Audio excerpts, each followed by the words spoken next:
빌립보서는 성경의 신약에 나오는 바울이 빌립보 교회한테 쓴 편지입니다. 편지를 자기가 사랑하는 사람들한테 보내준 겁니다. 바울이 이 편지를 쓸 적에는 정상인 상태에서 쓰지 않았습니다. 감옥에서 썼습니다. 바울은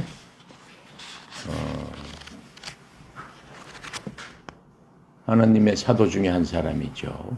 그런데 지금 내가 하나님이라고 얘기하는 것은 예수님을 얘기하는 겁니다.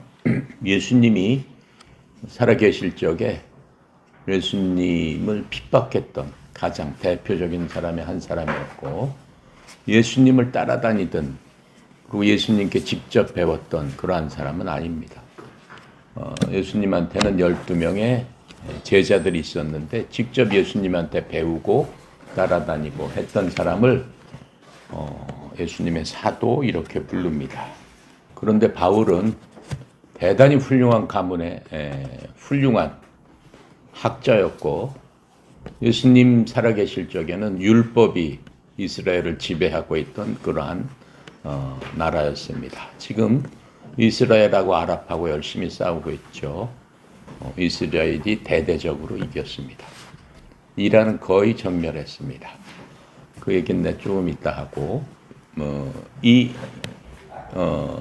예수님께서 12 제자를 데리고 다니시면서 이 땅에서 계실 쪽에 3년 반 동안을 사람들한테 가르치셨습니다.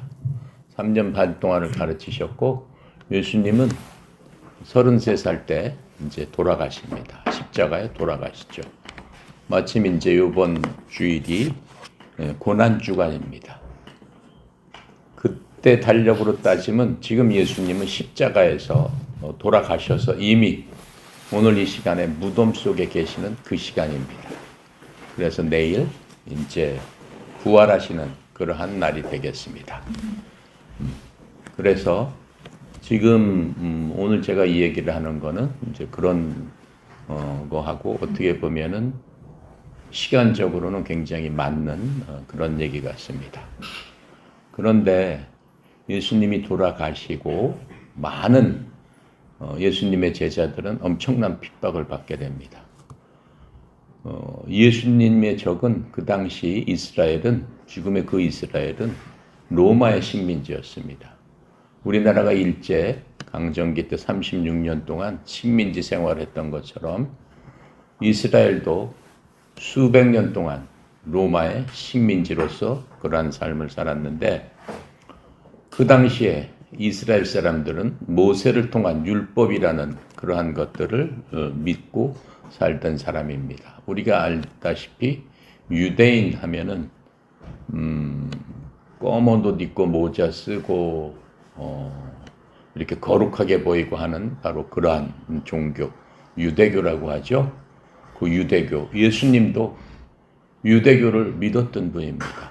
예수님도 유대교 그 시절에 이 땅에 오셨습니다. 그리고 유대교를 통해서 예수님께서는 성장하셨고, 유대교를 만들으셨던 그런 분이시기도 합니다. 그런데 그분이 이 땅에 오셔가지고 유대교의 부족한 부분들을 채워주려고 이 땅에 오셨습니다. 쉽게 얘기하면은 유대교의 부족한 부분은 뭐냐면은, 유대교는 여러분 아침에 여기 오실 적에 뭐 하셨어요? 뭐 하셨어요? 예, 씻고 그냥 왔어요? 아니 물론 옷 입고 오죠. 근데 지금 뭐 어떻게 했어요? 뭐 봤어요? 뭘 봤어요, 여러분 오실 적에? 거울 봤죠? 옷은 내가 단정히 입었나, 화장은 잘 했나, 눈썹은 잘 그렸나, 입술은 잘 칠했나, 색깔은 좋은가, 이거 보는 거죠? 예, 그 보는 걸 뭐라고 그래요? 여러분 뭘 보셨다고 그래요? 거울을 보셨다고 하잖아요. 그런데 여러분이 보시니까 거울이 뭐라고 얘기해줘요? 너 눈썹을 좀 삐뚤게 그렸네, 이렇게 얘기를 해줘요? 이걸 고쳐야지, 이렇게 얘기를 해줘요? 예. 얘기는 안 했지만 여러분이 알 수 있죠. 뭘 통해서? 여러분의 모습을 통해서 알 수 있습니다. 그것을 율법이라고 하는 겁니다. 율법은 우리의 삶 가운데서 잘못된 곳을 비춰주는 겁니다. 율법을 제정한 것은 모세를 통해서 하나님께 이스라엘 백성한테 줬습니다. 다른 민족한테는 준 사실이 없습니다. 그래서 그 당시에 예수님 오시기 1500년 전에 모세를 통해서 율법을 주셨고 율법을 지켜라 라고 한 것을 한 사람을 통해서 그 민족을 만들어 주시면서 그 민족들한테 지키게 했습니다. 그러면서 내가 이 세상 만물을 창조한 하나님이다 라고 하는 것을 그 민족을 통해서 보여주기 시작을 했습니다. 그게 이스라엘 민족입니다. 우리나라 단군이 BC 2333인데 이스라엘을 시조라고 하는 아브라함이 약 2350년 전 사람입니다. 거의 비슷한 시대 때 사람입니다. 그 아브라함 한 사람을 통해서 하나님께서 단군을 통해서 지금 우리 민족을 만들었듯이 그 아브라함이라는 사람을 통해서 이스라엘 민족을 만드신 겁니다. 만드셨을 뿐만 아니라 아브라함 이후 약 1000년이 지났을 적에 모세라는 사람을 통해서 그 율법을 주시고 어떠한 삶을 살아야 된다라는 것을 알려주셨습니다. 이스라엘 민족은 이제까지도 그 모세의 율법을 가장 중히 여기면서 그렇게 살아야 된다라고 하셨으니까 아이들이 어렸을 때부터 그 율법을 가리키는 겁니다. 그래서 지금도 그 이스라엘 사람들은 그 율법을 철저하게 지키려고 노력을 합니다. 그런데 예수님께서 모세에게 그러한 그 율법을 주신 후에 1500년 후에 예수님이라는 분이 이 땅에 오십니다. 그 오신 분의 이름이 지저스, 예수라는 뜻입니다. 이름이 예수입니다. 예수라는 뜻의 의미는 구원자라는 의미가 되겠습니다. 예수라는 이름은 많아요. 이스라엘 사람들은. 예수라고 하면은 영어 발음이지만은 그 나라 사람들은 여호수아 이렇게 얘기를 합니다. 여호수아라는 이름을 가진 사람은 굉장히 많습니다.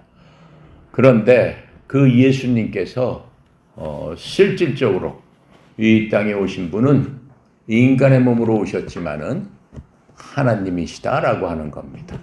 그래서 그분이 오셔서 율법 아래 오셨죠. 이스라엘 민족으로 사람의 몸을 통해서 오셨죠. 사람의 몸을 통해서 오셨지만 그분이 사람과 틀린 점은 그분은 스스로 오셨다라고 하는 거예요. 여러분 스스로 왔습니까? 여기서 스스로 오신 분 계세요? 없어요. 스스로 올 수가 없죠. 부모님을 통해서 우리는 오게 되어 있습니다. 부모님의 피를 통해서 피를 받고 오게 되어 있습니다.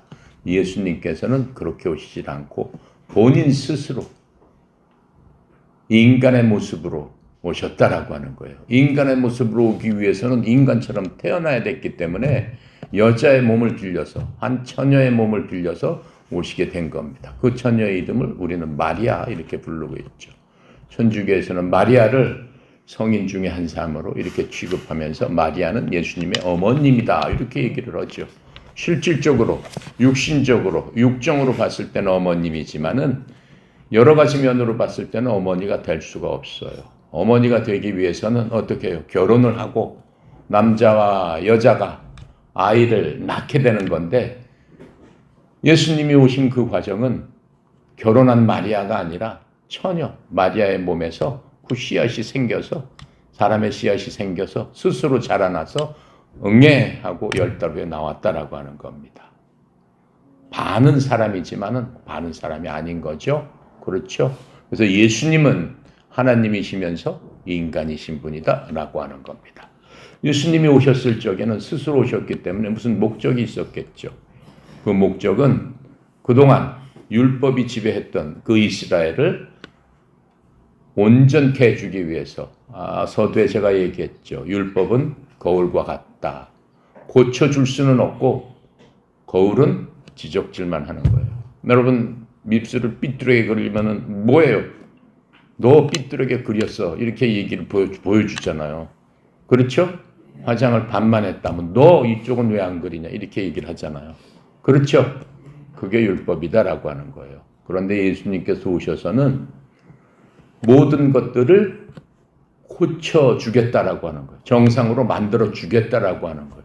그러니까 율법의 목적은 내가 죄 지은 것을 율법이라는 거울에 비춰보면은 너 이 잘못했고 이 잘못했어.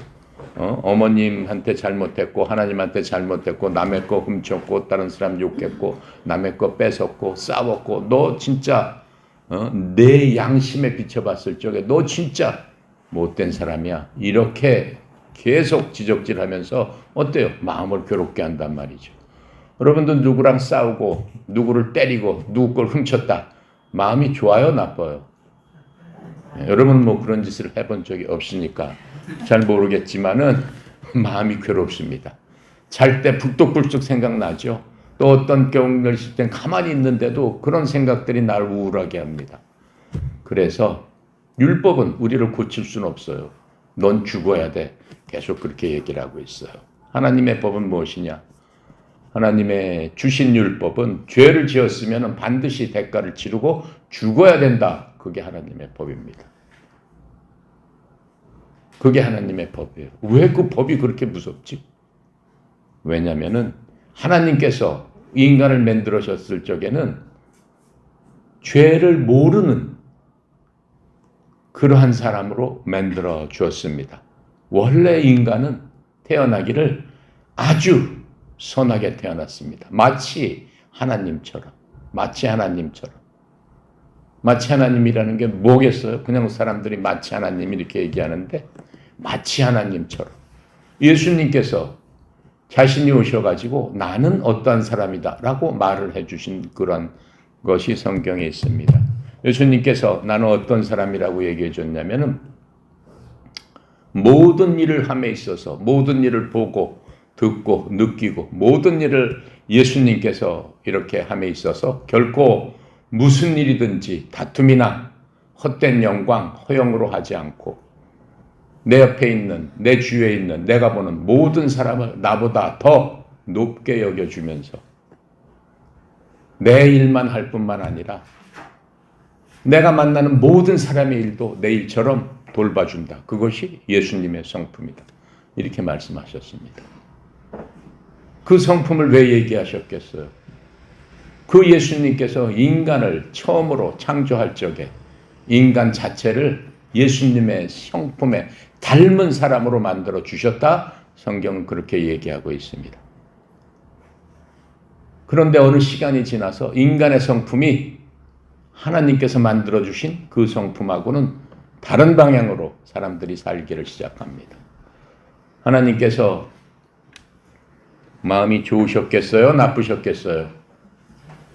나쁘시죠. 여러분들 자녀를 어렸을 때부터 기도해주고 응애할 때부터 이유식 먹일 때부터 아장아장 다니면서 유치원 다니고 학교 다닐 때부터 어떻게 얘기를 해요?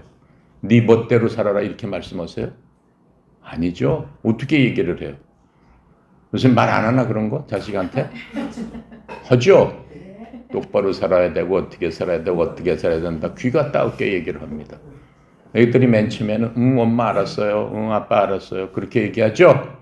중학교 때 지나면 초등학교 5학년 지나면 어떻게 돼요? 그만하세요. 다 알아요. 이렇게 얘기합니다. 예. 중학교 들어가면 어떻게 돼요? 아 짜증나 이렇게 얘기합니다. 고등학교 들어가면 어떻게 해요? 말을 안 해요. 그냥 문 탁 닫고 나가버려요. 대학교 들어가면 어떻게 합니까? 지멋대로 살아요. 하나님은 그렇게 만들지 않으셨어요. 하나님께서 그런 꼴을 보시면서 마음이 너무 아팠어요. 그래서 내가 얘네들을 고쳐주어야 되겠다라고 참다 내가 가서 고쳐야 되겠다라고 이 땅에 오셨습니다. 하나님은 영이시기 때문에 우리는 만지는 것, 보는 것, 느껴지는 것으로 하나님은 만날 수 없습니다. 그런 우리의 사정과 형편을 아시기 때문에 하나님께서 직접 인간 너희와 똑같은 모습으로 내가 가지 해서 오신 분이 바로 예수님입니다. 오셨지만은 자기 스스로 하나님 때 사람의 몸을 빌려서 몸을 빌린 이유는 뭐예요? 우리를 위해서 우리가 만지고 보고 느끼고 같이 대화할 수 있기 위해서 예수님께서 자기가 만든 그 피조물의 형상으로 오셨다라고 하는 거예요. 창조주께서 오신 일이다라고 하는 거예요. 여기까지 이해가 가나? 네. 이해가 안 가면 바로 손을 들어야 돼요. 아셨죠? 네. 예. 그게 내가 여러분을 나보다 더 낫게 여기는 거야. 예수님의 성품처럼. 여러분들도 그래야 돼요. 그렇죠? 네. 예, 여러분 교육할 적에 그렇게 해. 나 짜증나게 그것도 몰라. 외우지도 않았어. 그러면 안 돼. 알 때까지 친절하게. 그렇죠? 예, 그렇게 해야 돼요. 자, 그래서 그 예수님께서 이 땅에 오셔서 3년 반 동안 하신 일이 뭐예요? 예수님께서 이 땅에 오신 목적은 마태복음에 보면 바로 나와 있습니다. 내가 온 목적은 병자를 고쳐주고 억눌린 사람을 일으켜 세워주고, 그렇죠? 그 다음에 가난한 사람들을 부유하게 해주고, 그 다음에 하나님을 모르는 사람들에게 복음을 전하러 왔다 이렇게 말씀하셨어요. 복음은 뭐예요? 좋은 소식. 너희들이 이때까지 억눌리고 힘들리고 피곤하고 인생에 짜들리고 했던 그 모든 것들에서 해방될 수 있는 좋은 이야기를, 좋은 방법을 내가 너희들에게 알려주기 위해서 너희와 같은 모습으로 내가 설명해 주려고 왔다 이렇게 말씀하시면서, 그렇게 하기 위해서는 그 당시에 가장 잘못 살았던 사람들, 가장 불쌍한 사람들, 가장 불행한 사람들, 거기로 내려가셨어요. 그래서 예수님의 일생은 나사렛, 예수님 이렇게 하죠. 나사렛이라는 것은 나사렛 지방을 얘기합니다. 지금으로 따지면은 우리나라로 따지면 함경도쯤 되는 데예요. 굉장히 못 사는 사람들이었고 이방인들하고 그 접경지대에 있어가지고 이방인들이 항상 괴롭히고 못 살게 하고 먹을 것이 풍부하지 않고 그러한 지역에서 가장 낮은 모습으로 오셔서 그 사람들과 30년을 사시고 또 3년 동안 복음을 전할 적에도 그 사람들 먼저, 가장 아프고 힘들고 어려운 사람들을 먼저 그 사람들의 마음을 편안하게 해주고 행복하게 해주고 그 사람들의 영혼을 부유하게 해주기 위해서 오신 바로 그분이 예수님이다라고 하는 겁니다. 거기서 예수님은 12명의 제자를 뽑습니다. 12명의 제자들은 전부 다 공부를 안 한 사람들이에요. 12명 중에서 7명은 어부 출신이에요. 그냥 태어나면서부터 가업으로 아버지 따라서 고기 잡고 그냥 고기 팔고 근근히 먹고 사는 그 사람들, 공부는 해보지도 않은 사람들, 글자도 모르는 그런 사람들을 제자로 삼았습니다. 그 제자들이 맨 처음에는 예수님께서 많은 기적을 행하십니다. 예수님께서 오신 목적이 어려운 사람들을 고쳐주기 위해서 오셨기 때문에 그 당시에는 마귀 들리고 한 사람도 많았어요. 지금으로 보면 정신병자 같은 사람들이죠. 그 모든 것들을 고쳐주셨습니다. 힘들고 어려워 억눌린 모든 사람을 고쳐주셨습니다. 태어나면서부터 소경된 사람을 고쳐주셨습니다. 중풍병이 들어서 37년간 누워있던 사람도 고쳐주셨습니다. 그 당시는 문둥병이 유행을 했어요. 문둥병 하면은 가장 악한 병이었고 악한 그러한 하나님으로부터 저주를 받은 병이라고 사람들이 여겨서 문둥병에 걸릴까봐 마을로부터 쫓아내서 격리해서 한 곳에 모아놓고 죽을 때까지 들어오지 못하게 했던 그러한 사람들. 그러한 사람들이 왔을 적에는 한 사람도 마다하지 않고 다 고쳐주셨던 바로 그분입니다.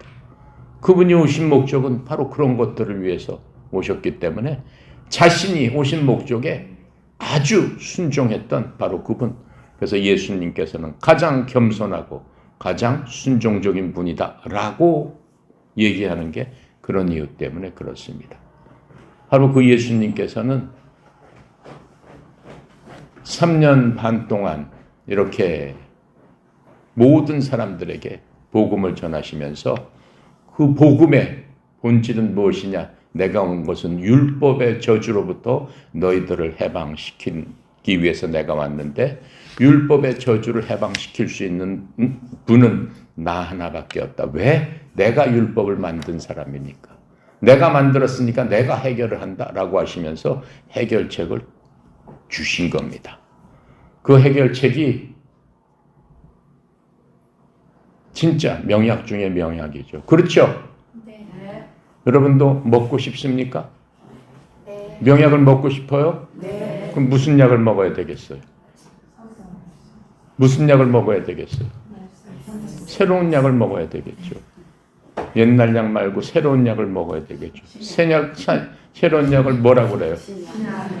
신약이죠. 예수님표 신약을 먹어야 되는 거예요. 그래서 여러분한테 내가 이걸 드렸잖아요. 먹으라고 드린 거예요. 먹어야 되는 거예요.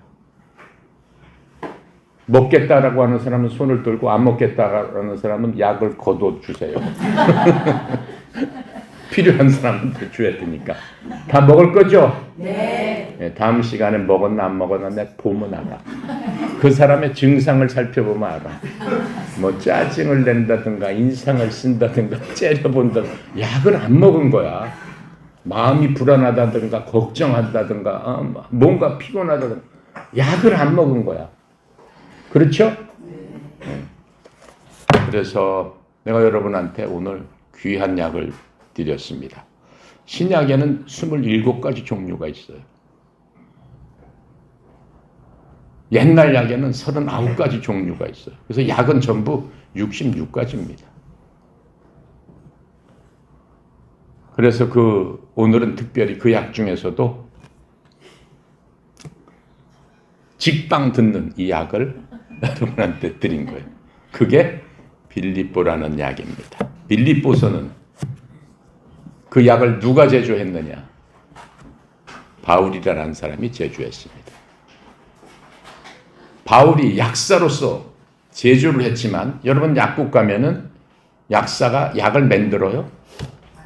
아니죠. 어떻게 해요, 약사는?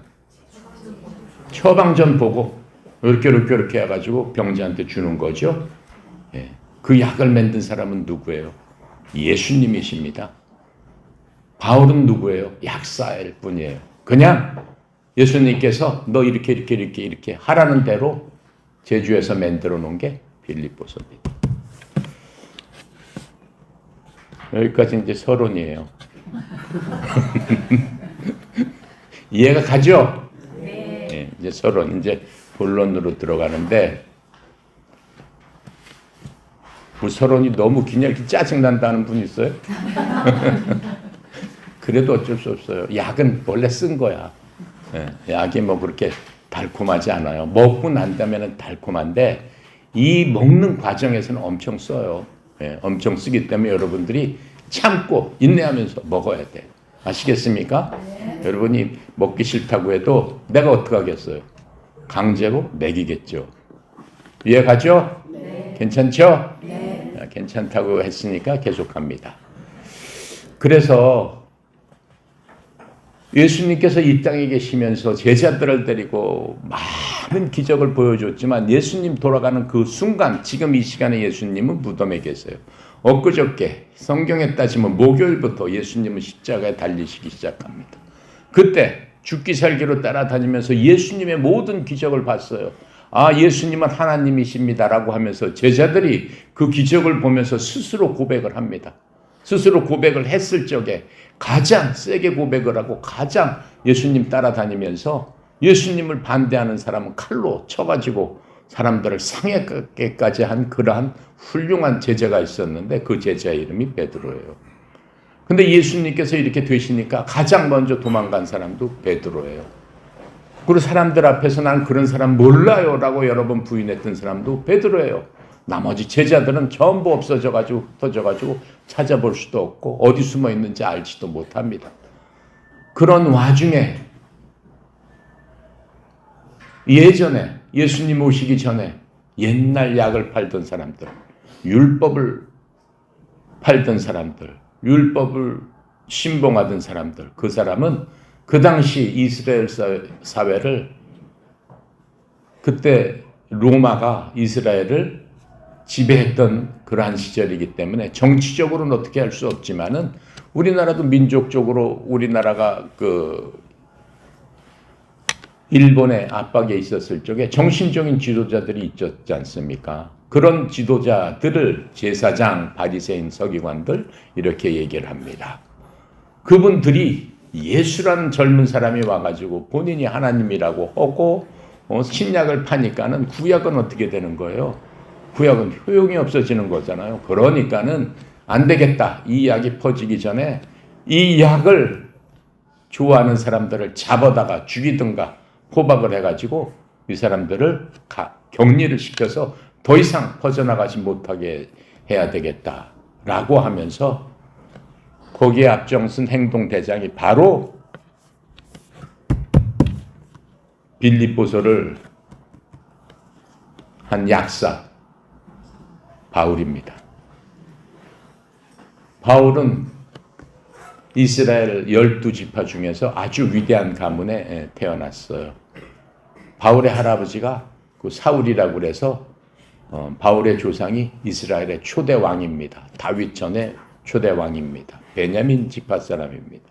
그리고 그 당시에는 가장 훌륭한 학교를 다녔고 좋은 집안이었기 때문에 돈도 많았고 또 율법으로 어렸을 때부터 훌륭하게 공부를 했기 때문에 많은 사람들에게 큰 영향을 끼치는 그러한 사람이었습니다.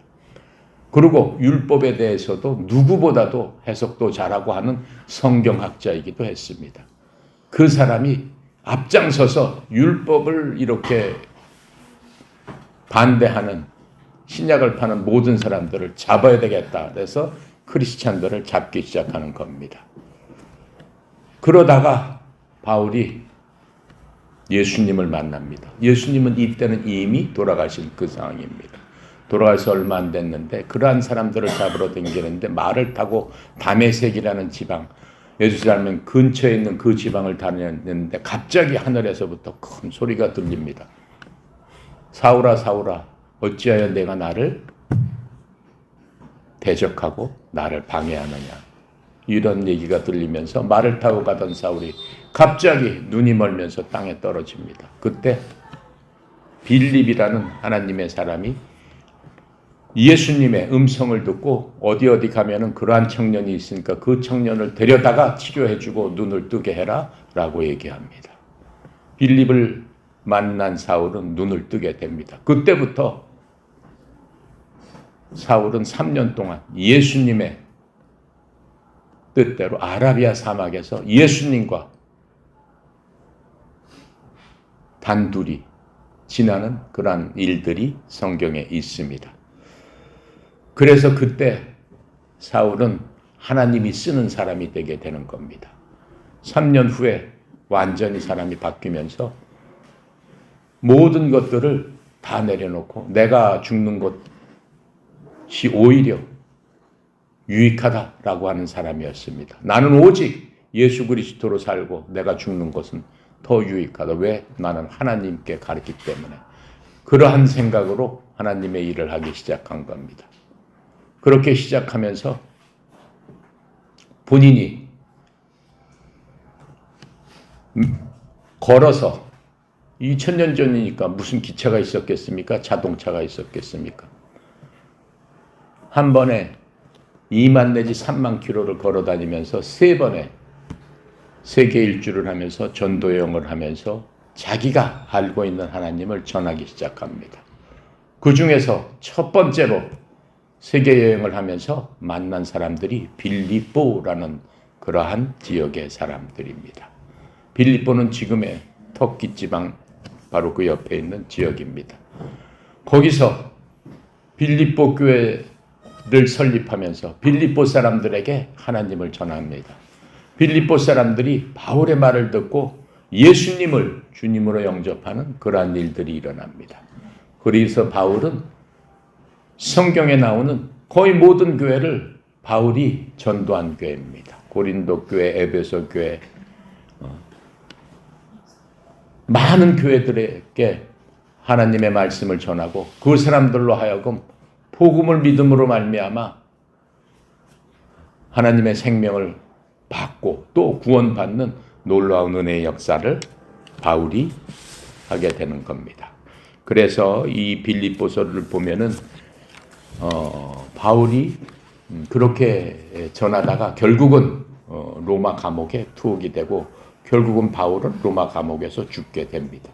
로마 감옥에 투옥되면서도 자기가 맨 처음에 회심하고 전도했던 그 빌립보 교인들하고 끝까지 죽을 때까지 서로 교제를 하면서 그 빌립보 사람들에게 그 로마의 극심한 박해, 율법 섬기는 사람들로부터의 그러한 그 박해를 어떻게 이겨나가면서 복음 받은 사람의 삶이 어떠했을 적에 내가 비록 내일 모레 죽을지도 모르는 그러한 사형수의 입장에 있지만은 내 속에는 그러한 두려움은 하나도 없고 내 속에 있는 것은 오직 기쁨이다 라고 하는 것들을 적어 놓은 게 바로 여러분이 갖고 있는 빌립보서입니다. 그래서 이 빌립보서의 모든 주제는 기쁨입니다. 감옥에 있는 빌립보서는 그렇게 길지 않은 그러한 서신입니다. 여러분들이 이 빌립보서를 보게 되면은 가장 많이 나오는 그러한 말씀은 기쁨이라는 바로 그러한 단어입니다. 그래서 빌립보서는 1장부터 4장까지 나눠 놓은 건데 실제로는 1장, 2장, 3장, 4장 뭐 이렇게 만들어 놓은 성경책의 그러한 단락들은 옥스퍼드 대학에서 1500년 AD 1500년에 이 성경을 그렇게 분류한 겁니다. 여러분들이 성경을 갖게 된 거는 1600년대부터 갖게 된 거예요. 그 전에는 성경책은 볼 수 없었습니다. 예수님 돌아가신 이후에 로마가 313년에 국교로 기독교를 공인한 후에 1000년 동안 로마는 실질적으로 기독교 국가는 아니지만 기독교 국가인 척하고 교황이라는 사람을 통해서 하나님을 빙자해서 사람들을 지배한 겁니다. 그게 유럽의 1000년의 암흑시기라고 얘기하는 겁니다. 그 암흑시기 때는 여러분이 갖고 있는 성경책은 볼 수가 없었어요. 보면은 화형시켰습니다.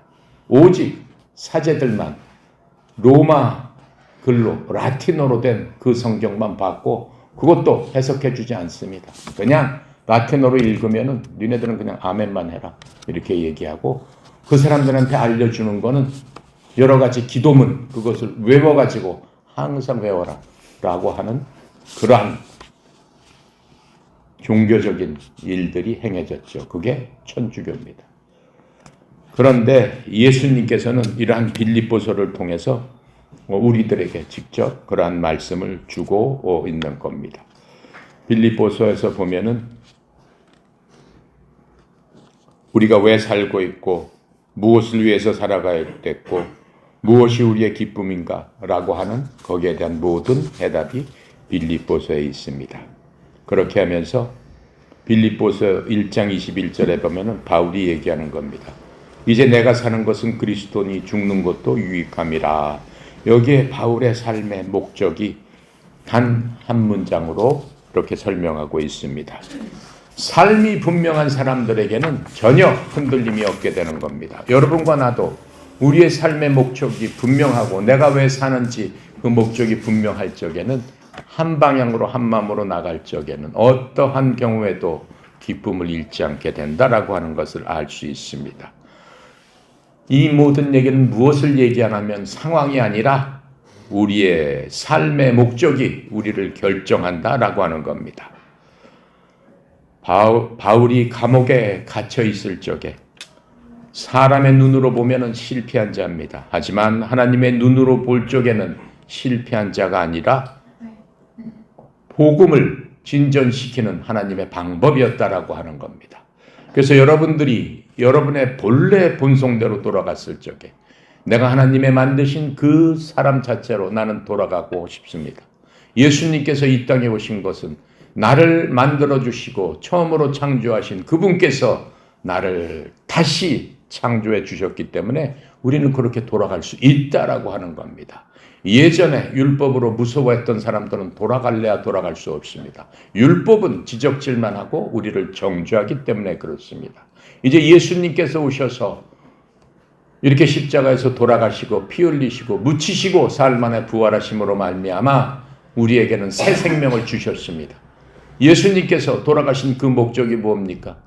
너희들이 율법에서 지적질 받았던 그 모든 것들, 너희들은 해결할 수 없었던 그 모든 것들을 내가 해결해 줄 텐데, 내가 해결하는 그것을 나는 하나님이기 때문에 너희들은 믿어라.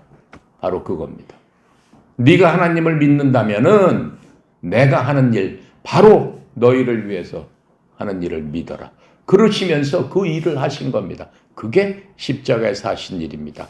그게 즉 예수님의 죽음입니다. 왜 죽어야 되십니까? 제가 아까 얘기했죠. 율법은 잘못하면 무조건 죽어야 된다. 이렇게 하는 게 하나님의 법이라고 했습니다. 여러분과 나는 죽을 수밖에 없는 존재입니다. 하나님의 법은 굉장히 정확합니다. 여러분 양궁 선수가 관양 표조에서 표적을 보면은 올림픽 때 보면은 정 가운데가 10점이죠. 그 옆에 보면 9점, 8점, 7점, 1점 쭉 나와 있습니다. 하나님의 법은 뭐예요? 너희들은 모든 면에 있어서 딱 10점이 돼야 된다. 조금이라도 옆에 가면은 그것은 죄다 이렇게 얘기하는 거예요. 죄를 진 사람은 어떻게 해야 된다? 반드시 죽어야 된다라고 하는 거예요.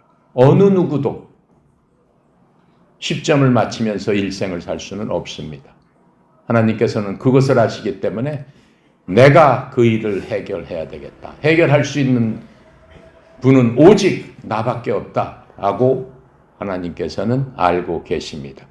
그래서 그분이 오셔서 너희들의 잘못된 관역, 잘못 맞힌 관역, 그 모든 것들을 뽑아서 그 화살을 뽑아서 내가 다 부러뜨리고 내가 갖고 그 대신 내가 잘못 맞힌 관역의 대가로 죽어야 되는데 내가 너희를 대신해서 죽겠다라고 해서 며칠 전에 십자가에서 돌아가신 겁니다.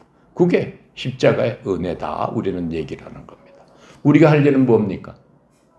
예수님 잠깐만요. 나도 뭔가를 해볼게요. 할 수가 없어요. 우리는 그러한 능력도 없고 그러한 힘도 없고 그러한 존재도 아닙니다. 예수님께서는 뭐라고 말씀하세요? 그냥 너는 믿기만 해라. 네 앉은 자리에서 믿기만 해라. 내가 한 일을 믿고 내가 내 모든 화살을 다 뽑아서 없애줬으니까는 지금부터는 죄가 없는 의인으로서 나는 죄가 없습니다. 라고 하는 것을 고백해라. 이렇게 말씀하시는 겁니다. 그렇게 하시면서 우리를 고아처럼 그냥 끝 내버려 두신 게 아니다. 라고 말씀하시는 겁니다. 내가 그렇게 믿었을 적에 너는 내가 너를 이제는 새로운 피조물로 내가 너를 다시 창조해 줄 테니까는 너는 나를 믿기만 하면 너는 새로운 창조물이 되는 것이다 라고 하시면서 우리 속에 새로운 영을 심어 주셨습니다. 그게 바로 하나님을 믿고 하나님을 아는, 하나님을 원하는, 하나님을 사랑하는 그러한 영을 우리에게 새롭게 넣어 주셨습니다. 넣어 주시면서 그냥 넣어줬다 그걸로 끝나는 게 아니에요. 넣어줬기 때문에 내가 너한테 확실한 보증을 해주마. 내가 수표를 하나 주마. 이렇게 하시면서 우리한테 수표를 주셨습니다. 그 수표가 뭐예요? 나하고 여러분 속에 계시는 하나님의 영, 성령을 우리 속에 넣어주셨다라고 얘기하는 겁니다. 즉 성령 하나님께서 우리가 이 세상의 육신의 모든 것들을 마치고 하나님 앞에 갈 때까지 내가 너와 함께하리라. 내가 너를 버리고 떠나지도 아니하리라. 그렇게 약속하셨습니다. 여러분이 그것을 가질 수 있는 건 오직 믿음으로 가질 수 있습니다. 빌립보서는 믿는 사람들의 삶은 어때야 되느냐? 하나님께서 부어주신 새로운 영을 가진 사람의 삶은 어때야 되느냐? 어떻게 살아야 되느냐? 라고 하는 것들을 예를 들어서 설명을 합니다. 첫 번째로 예수님의 삶을 예를 들었습니다. 두 번째로 바울의 삶을 예를 들었습니다. 세 번째로 디모데라고 하는 회심한 목사의 삶을 예를 들었습니다.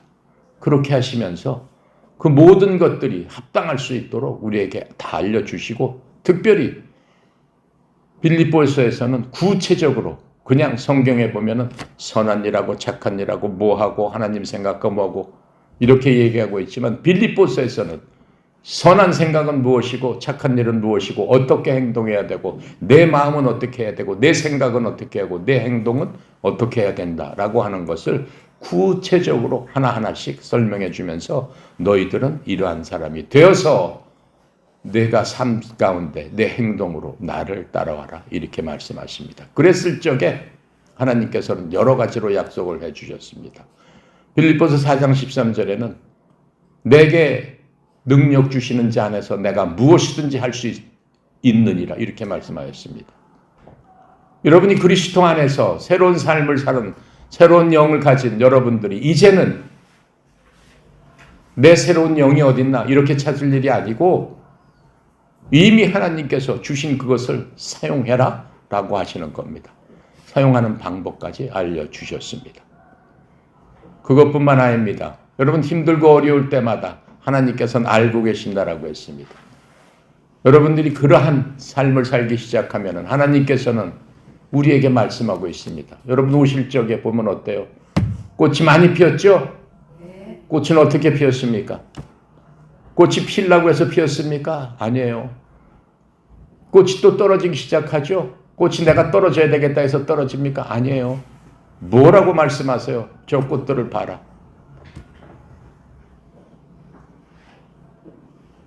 저 새들을 봐라. 저 꽃들이 자기가 스스로 피고 자기가 지는 줄 아느냐? 내 허락 없이는 하나도 지고 필 수 없느니라. 저 새를 봐라. 저 새들이 날아다니면서 먹이를 구해서 창고에 쌓아두느냐? 먹이를 구하기 위해서 인간처럼 길쌈을 메고 무슨 짓을 하더냐? 아니지 않느냐? 저 하늘에 나는 새도 내가 먹이고 입히시거늘 하물며 너희일까 보냐? 그게 하나님의 마음입니다. 하물며라는 건 무슨 얘기예요? 이제 예수의 그 보혈의 공로를 힘입어서 의롭게 된 너희들은 내가 이제는 저주받을 자가 아니로 예수님과 함께 너를 아들, 딸로서 내가 입양했다 이렇게 말씀하십니다. 하물며 내 아들, 딸들을 저 새나 꽃보다 못하게 하겠느냐 이렇게 말씀하고 있는 겁니다. 그래서 우리는 새나 꽃보다 훨씬 아름답고 훨씬 능력 있고 훨씬 하나님의 사랑을 받은 놀라운 그러한 능력을 가진 사람이다 라고 하는 겁니다. 여기까지 이해가 갑니까? 네. 반쯤 했습니다.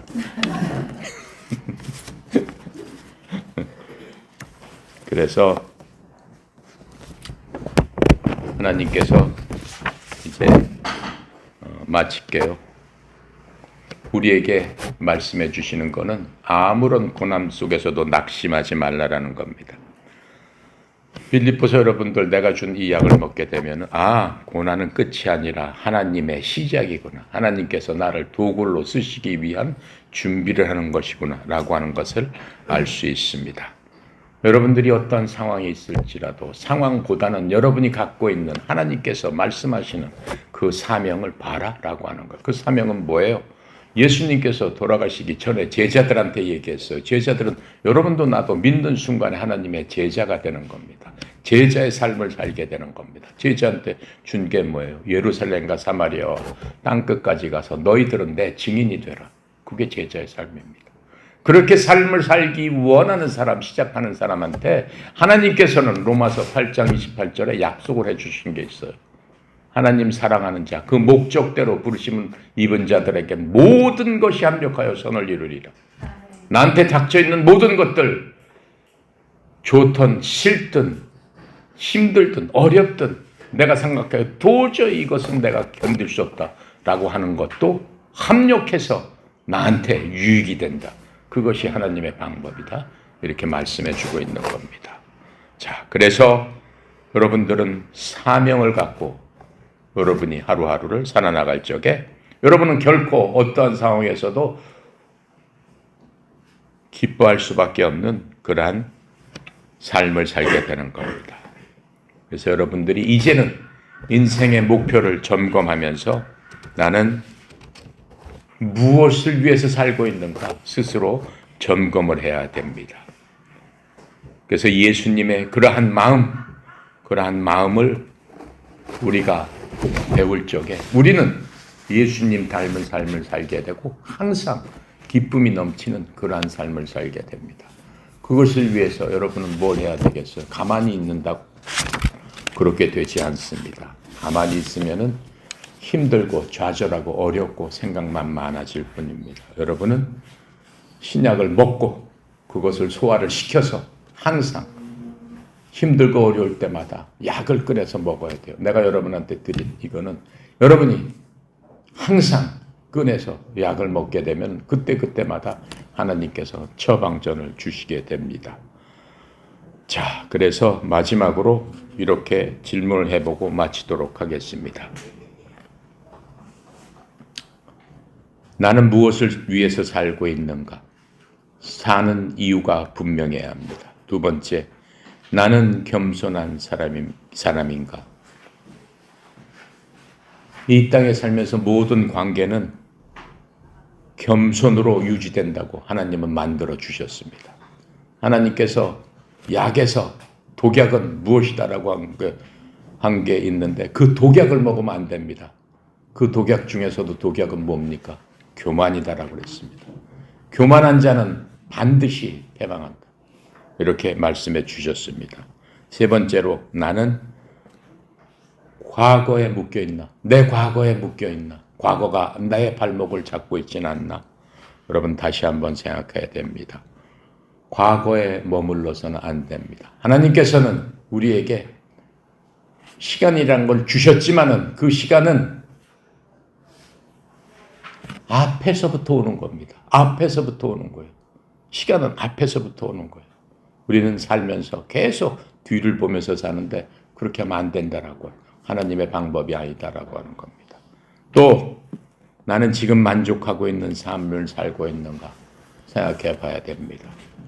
환경이 아니라 믿음이 만족을 만든다라고 하는 것을 여러분 기억해야 됩니다. 이 모든 것들을 합해서 하나님께서는 여러분한테 기뻐해라 이렇게 말씀해 주십니다. 그리고 여러분이 힘들고 어려울 때마다 아무것도 염려하지 말고 오직 기도와 간구로 감사함으로 하나님께 아뢰라. 그러면 온 지각에 뛰어나신 하나님의 평강이 내 마음과 내 생각을 지키리라. 빌립보서 4장 6절부터 8절의 말씀입니다. 그 말씀을 통해서 여러분은 승리할 수 있고 여러분 이미 모든 약을 갖고 있는 그런 분들입니다. 아셨죠? 네. 약을 많이 드시고 다 건강한 여러분 되시기를 기원합니다. 기도하고 마칩니다. 감사하시고 거룩하신 하나님 참으로 감사합니다. 오늘도 귀한 말씀 주셨사오니 하나님 주신 이 신약으로 이 세상을 넉넉히 이기는 하나님의 아들 딸들 다 되도록 주여 축복하여 주시옵소서. 감사드리며 예수 그리스도 이름으로 기도드렸습니다. 아멘. 감사합니다.